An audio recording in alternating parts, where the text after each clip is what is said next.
Welcome back to another episode of ACC Central. It is the Coach's Corner continuing. We are joined by Virginia Tech's hitting coach and recruiting coordinator, Kurt Elbin. Kurt, thank you so much for taking time to join the show. Glad to be here. Thanks for having me. And I was telling you this earlier, but we appreciate what you do as coaches and just growing the game for College Baseball Central and certainly what you do for the ACC. I appreciate it. It's good to know that it's appreciated. I enjoy doing it. I just am trying to get more people to love this product as much as I do. I think there's a lot of MLB fans that are missing out on some really quality college baseball that starts a whole month and a half earlier than the MLB season. You can be watching meaningful games in the middle of February instead of trying to track down some meaningless spring training games. Let's start talking a little bit about your coaching journey and how you got to Virginia Tech. We talked just before the show. I'm wearing a River City Richmond shirt. You were at Virginia Commonwealth right before Virginia Tech, and then before that you were at a couple of smaller schools. But you want to talk about a little bit about your coaching journey and how you ended up here in Blacksburg? Yeah, well, it starts with just being a very average player. So not having a Division I background or any professional background, I started at some lower levels. So I kicked it around to Division III ranks up in Pennsylvania at Muhlenberg and Thiel College. And then in the conference that I played in, the PSAC, the Division II conference, made a stop there at Shippensburg with Matt Jones and cut my teeth there and loved every aspect of that and being able to help him out. And then went and worked for Paul Keyes. He hired me at VCU, and Sean Stifler, who's now at Notre Dame, was the associate head coach. So was there for 5 years and really grew there as a young coach.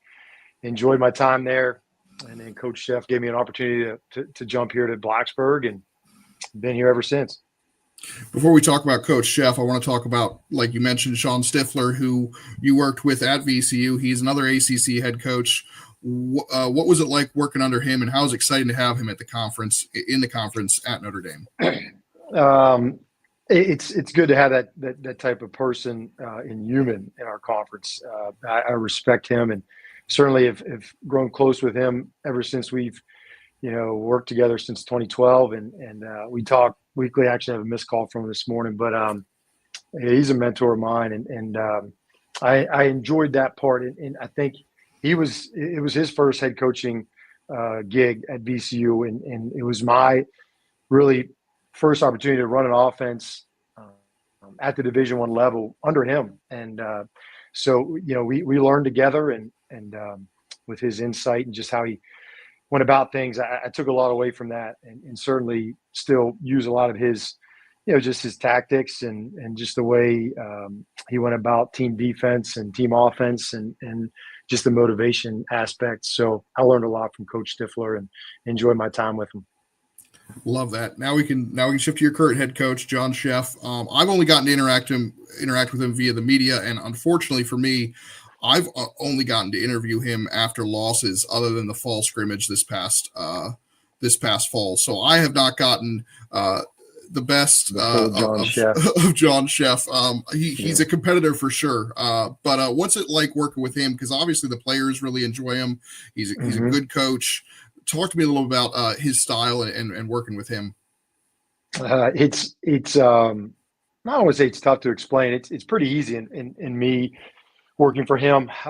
He absolutely is an elite people manager in terms of putting people in really good situations and positions to be successful at what they do in their own areas. He does not step on anybody's toes. He obviously has a vision for the program in the offense and the pitching and defense. But when it's time to go and coach, he lets me do my thing. So it is from what people might think, just looking at him and his attire and how he dresses and how he looks, you would think drill sergeant. But he is awesome to work for. He lets our coaching staff kind of run their own areas, and that's been so beneficial to me. As a guy that has some, I don't want to say they're different, but just the way I approach hitting and our offense and our team defense, he's been really good about that. Just letting me fail at times and learn kind of on my feet, and I've enjoyed it. It's been good. He's easy to work for. It's fantastic to hear about Stifler and Chef being kind of mentors and helping you along your journey. Are there any other coaches that you view as a mentor or somebody that you try to emulate? I mean, there's a lot out there. There's a lot of guys that I've not had the privilege of working under, but have got to know a little bit. My boss at Shippensburg is a guy that I talk to a lot, Matt Jones, and he's done such a good job there. At Shippensburg, he's a guy. Joe Shawley at Teal College was one of the most technical X's and O's baseball guy that I've been around, and that stop had helped me a lot. But each guy that I've had a chance to work for, I feel like has done something to my career or for my career in a different light, and whether it's how they handle players or the way they approach the game or recruiting. And so I try to take a little bit from every guy, all the while putting my little spin on it. So it's just the guys that I work for, and I have a pretty tight network that I share ideas with, and other assistants and other head coaches. But the guys that I work with, I probably take the most from that I've worked for. Excuse me. And as we shift gears, I love talking about Virginia Tech because what you guys have done, there's a clear identity. You guys are called the Hammer and Hokies. You hit the ball hard a lot. The pitching sometimes isn't always on par, but there are times when it does all come together like it did in 2022. But what's your hitting philosophy, and how has it evolved over the years? Because again, over the last, I think 3 or 4 years, that the hitting has just been unreal at Virginia Tech. And it doesn't seem to matter which players are out there. Yeah, and that has a lot to do with people that aren't named Kurt Elbin. I can tell you that. From our strength coach to our nutritionist, Coach Chef, Tyler Hansen, Tyson Petersheim, Kyle Sayers, and the guys that are behind the scenes, that from the scouting reports to the daily development, all the work that goes into it, just building our guys and making them better. That doesn't have a lot to do with me. I'll be honest. I have a lot of really good guys around me, but I would say it starts with just the recruiting side of it, bringing in guys that fit what we want to work with. One, a lot of left-handed hitters, a lot of guys with length, a lot of guys that have the ability to do more than one thing, and instead of just sitting in a box and hitting. We want to be a versatile offense. We want to have guys that can attack a defense in a lot of different ways. But I think it starts with the player. I think it starts with then how do we make that player better? I never want to get to a spot where we plug and play. We just roll the balls out there and just let guys go. No matter how good the recruiting gets, I think guys can get better. And getting players to realize that you're not a finished product, even if you're getting someone out of the transfer portal that's played for 4 or 5 years, you can make that player better. And so, I think our system starts with identifying talent and then bringing them in here and letting them know why they're good. And let's let them know why they're good. You're good because you can stay in the zone, you handle the fastball real well, or you're a guy that can cheat to certain pitches and you can lift baseballs, or a guy that uses the short game. Whatever it is, we want guys to come in here, know why they're good, build on their strengths, identify those weaknesses. And then the last thing I would say is we do a really good job of trying hard. And that sounds really cliche, but there's not a day that goes by that we're trying to make our guys better in practices, in early work, during BPs. It's just all hands on deck all the time. And the last thing I'll say is our players buy into it. We want to know how hard we hit the ball all the time. It's on TrackMan, on our video board, on the field. It's in the cages. Like it's constant feedback, and we're always tinkering with different things. But I don't know. That's kind of a hodgepodge of an answer there. But I feel like our guys, they come in, they rally around the fact that we're going to make them better. And the culture here is really good in terms of work. So, yeah, it's always fun to see the players, the hitters that are developed there. And one thing I was thinking about is I remember last year we were doing a bit of a deep dive preview of Virginia Tech, and we had some concern about the catchers. And obviously Tyler Hansen plays a big factor in that for you guys. But we were concerned with Brody Donay's transfer, and then that you guys have at one point, I mean, many points, have three catchers in the lineup with McCann, Gary Giebel, and Henry Cook, and you guys have those guys hit 30 home runs. And it's, I thought it was funny because we were worried. I was like, I don't know who's going to play catcher, with Brody Donay transferring. I think that's a big blow. And then the catchers respond by combining to hit 30 home runs. Yeah, that's just a testament to Tyler and what he does. But I think it's also to just I think the system here is set up for our team to be able to withstand injuries. Offensively, there's guys that are waiting in the wings that might not be out there the first day in the starting lineup that I think can start for a lot of teams in the country. And I would challenge the fact that I think this catching core is better than anyone we've ever had right now, with the addition of the two freshmen that we added. And it's just it's a testament to what our players do on a daily basis, and how they compete and how they push each other and how they build each other. So yeah, that you're going to have attrition, whether it be through the draft, through guys leaving, injuries, and just being able to. I think it goes back to our player development. We coach everybody, not just the guys that 10 to 12 to play. We coach everybody for that reason, and our falls are so important, for that. So it's like I said, we try hard at working with our guys every single day, and I think that's one of the examples that you can use there for that, just that catching situation last year. Yeah, and speaking of attrition, you it's another year with some turnover, but it looks like you guys have a lot of depth. You've brought in a lot of talent. How's the team looking this year on both sides of the ball from your perspective? I'm excited. I'm anxious, nervous, all the things that I think every coach feels coming out of a fall and then going into the spring. One, nervous to write down a lineup or have someone write down a lineup. I feel like we have 13 to 14 quality options that we can play in our lineup. It's one of the most diverse lineups that we'll have in terms of speed, in terms of power, and ball player, and guys that can do a lot of different things. I'm excited about that. I think you'll see an offense that you haven't seen before from us in terms of the short game and hopefully running. We did that a little bit in 22. We had some guys that could do a lot of different things. And I think that this lineup will resemble that a little bit with the power and the speed combo. So I'm excited about it, but I do feel like we could play two different lineups. We could get really left-handed, and we could play one that shows a lot of power potential and might be a little less defensive, or we could play one that's super defensive and super structured around just manufacturing runs. So I think us trying to figure out the balance of that lineup is going to be the test, not so much the pieces that we have. It's putting those pieces together to have the best product on the field.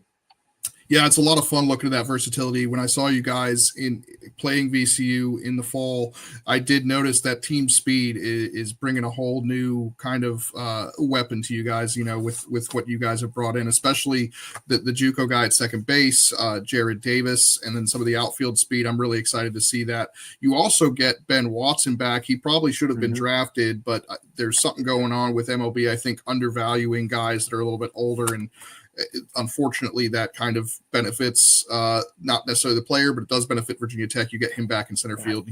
That's got to be huge.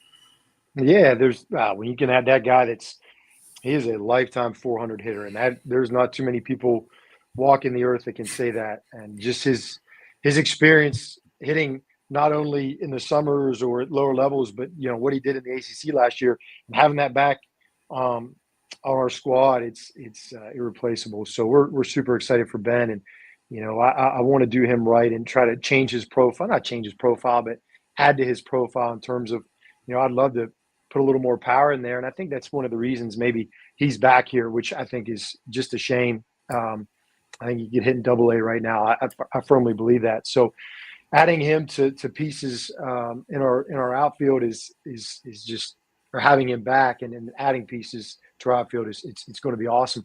It's going to be fun to watch.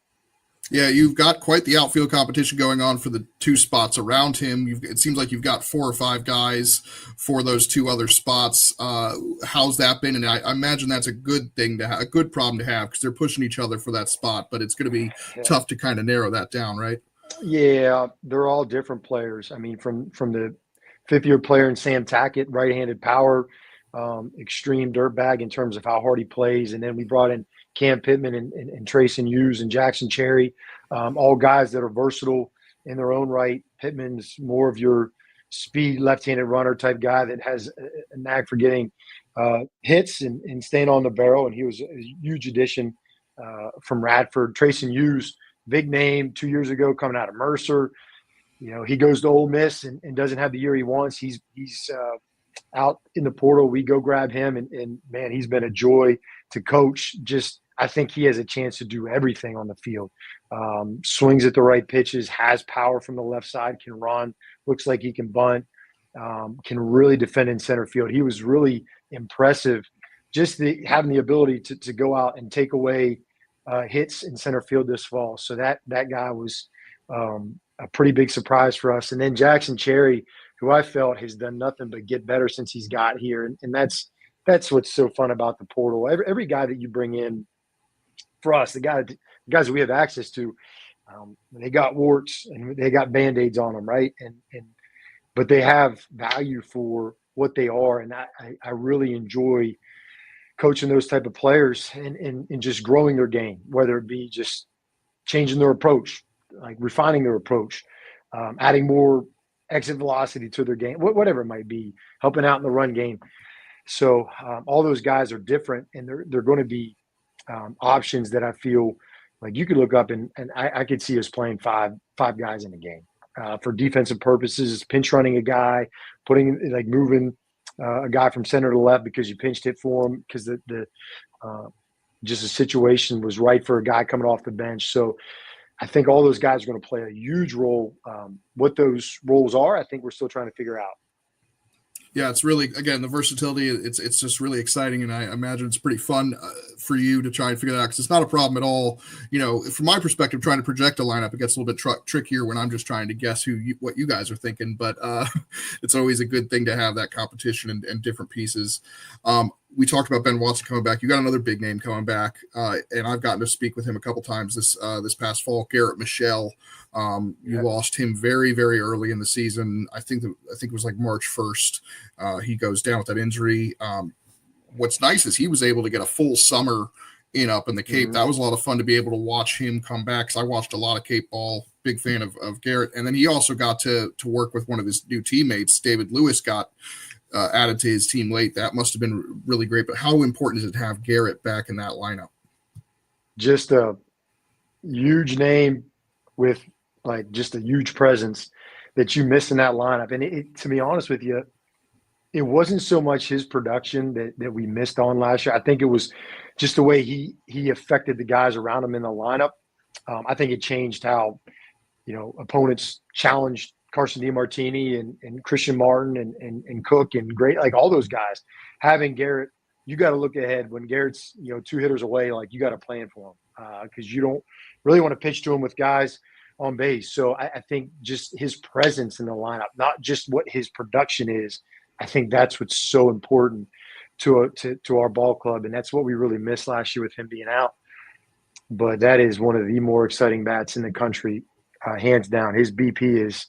I was watching him hit balls over our batter's eye, a week ago, and there's just not guys that can do that. And so he is a welcome face back in our lineup because of not only what he can do on the field, but just the person he is off the field. What an awesome human he is. Just how he goes about his business. So yeah, I'm a huge Garrett Michelle fan. I was pretty upset when he went down, because it's funny because you're echoing kind of what I was saying. I don't think the offense missed too much like numbers wise, but you certainly missed that fear factor that he provided as a slugging bat in that lineup, and I think that could have made a huge difference, despite your offense not necessarily taking a step back or anything with him out. Yep. Speaking of slugging bats, David McCann looks like, he obviously forced his way into playing time last year and looked really good. It looks like he's taken a step forward based on his summer and his fall. How exciting was his performance? I didn't actually get to see the performance he had against. Can't remember who you guys played at home It's during Liberty. the fall, but yeah, Liberty. That's right. And he had 3 home runs and pretty big deal. Looks like he's going to be a pretty big force in the lineup. Yeah. There's not too many left-handed hitters out there that I feel that have the ability to handle spinning fastballs the way he does. I mean, he can hit them both, and it's tough to get fastballs by him. But he can do damage in the zone. I think his biggest enemy is just him staying on the field and staying healthy. If he can stay healthy, and he's had some freak injuries, if he can stay on the field, he's poised to have a huge year. But he challenges Henry Cook, the guy that looks to be obviously the front runner to catch for us. But David McCann, that bat will not leave the lineup because he can do some pretty cool things with it, and he can go from left field foul pole to right field foul pole, much like Garrett Michaud. I've not coached 2 hitters in any lineup, and I feel like I've been blessed to coach a couple good ones that they can hit balls to the backside gap with that much power. So he's exciting, and I'm excited to watch his growth as a sophomore for sure. Yeah, and obviously he's a prime breakout candidate on the national scene. I would kind of consider him kind of broken out already from my perspective in the ACC, given how much he played last year and how well he did. But who are some other possible breakout candidates for you guys? Obviously, Ethan Gibson's a name that comes to mind. Jay Slade, maybe a Nick Lacurdo, or any of those names kind of jump out to you as a prime candidate to break out for you guys? Yeah, the 3 that you mentioned, Slade is. He's kind of in a battle with David Lewis, the guy we brought in from North Greenville, and they're at third base. I really like his game. It's you just don't see many 6'4", long, rangy hitters that have power, that can use the whole field. He runs, he defends, he has a big arm, just a really toolsy player. Ethan Gibson is the most versatile defender we have on our field. On our team. I think you can put him anywhere. Played some first base for us last year, played short, played second, played third. I think he played all over the infield, and he will do that again for us. But I also think if we had to stick him at shortstop, we would not miss a beat. Obviously, we have Clay Grady being a pretty big household name for us. Nick Lacurdo is just a ball player that can play either corner outfield position, that just really trusts his game. So he's out there. The aforementioned Jared Davis, the guy we brought in from FSW out of the JUCO ranks, flat out elite top end speed and has power to boot. Actually I think him and McCann were tied for home runs leader in the fall. So there's a lot of exciting names that a lot of people don't know about that I would not be shocked that you see in our lineup every single day. That's why the preseason, the January and February part of our preseason is going to be really important, and it's going to be fun for us as a staff to watch unfold. Yeah, and a name that we're talking offense here, but another name that I'd like to throw out there for you guys, Madden Clement on the mound. He blew me away when I saw the VCU game, and it sounds like he might have continued that. Can you still hear me? Yeah, I got you. Yep. So it seems like he still continued that in the scrimmage against Liberty. So any thoughts on Madden Clement, who, for people wondering, he is the son of MLB player Matt Clement. Yeah, he is. He's going to need to be big for us, and he is. It's always fun to watch the growth from freshman to sophomore year, and him coming back off the summer and just developing the breaking ball, being able to pitch with his fastball. It's firm. He can locate it. He can pitch up in the zone, but it's a 3-pitch mix that we're excited from the left side to add to a rotation that we feel is going to be pretty good, and we need him to be big for us, but he made a pretty good jump. I was, from an offensive perspective, you always, in the fall, like the inter squads, you deep down, you want your guys to have success. And there's certain pitchers that jump on the mound and you're like, probably going to be a tough day today. And I felt that way every time Madden stepped on the mound because it's just a tough tough arsenal to deal with. Yeah, I really enjoyed what the pitching looked like, at least in the VCU game. I know it didn't go quite as well in the Liberty game, but, I thought the pitching looked a little bit deeper than last year, which I think is important once you guys, given the last couple of years going down the stretch, it's been a little bit hard to find that depth, but really excited about Virginia Tech. Last question I want to ask you is we got some rule changes coming up with the, roster restrictions and the added scholarships up to 34. And I just wanted to get your quick thoughts on that. I know there's some specifics that we're still waiting on, but what are your thoughts there on some of the new rules that are coming? Still trying to figure it out like everybody else. I think my initial thought on it is I think the recruiting piece is going to be so important, right? Bringing in the right type of guys. And I don't think it changes in terms of like, hey, we want more two-way guys. I hear a lot of people saying that. Being a two-way player at this level is tough, and it's not like there's just going to be more two-way players available that can actually do it. So I think more so you got to make sure that the players you bring in here have value on both sides of the ball, like 100%. And every guy that you bring in my belief, needs to be ready to play right away when you're shrinking 6 players from your roster. Obviously, it's going to be more pitchers than hitters for most college programs. I would assume that's going to be, and it needs to be. That needs to be the case. So that to me is really important. It's not that you can't miss. You just got to be really sure about who you bring in. They need to be able to.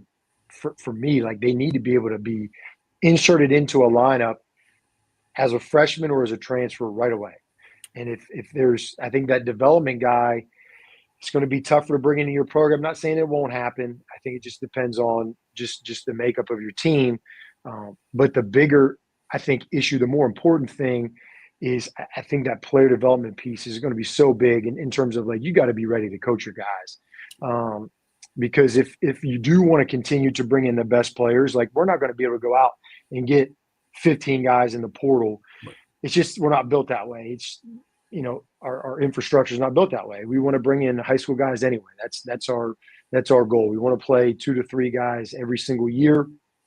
But you got to develop those guys early and you got to develop them fast. So for me, it still stems around the recruiting piece and then just how that shuffle is and how it impacts your player development. I think is going to be pretty crucial just to the success of college programs around the country.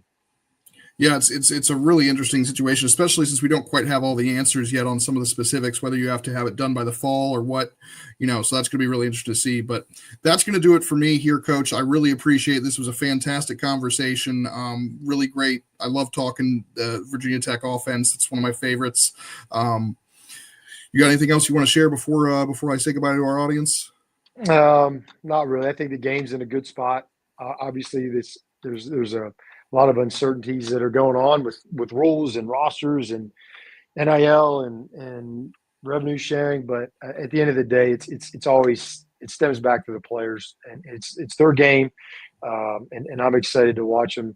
There's an exciting brand of baseball that's out there, and hopefully we share in that here at Virginia Tech. But we appreciate what you do, Monty, for sure. Absolutely. Thank you for coming on again. But that's going to do it for us today. We'll be back on Thursday with another coach's interview. But until then, go Hokies.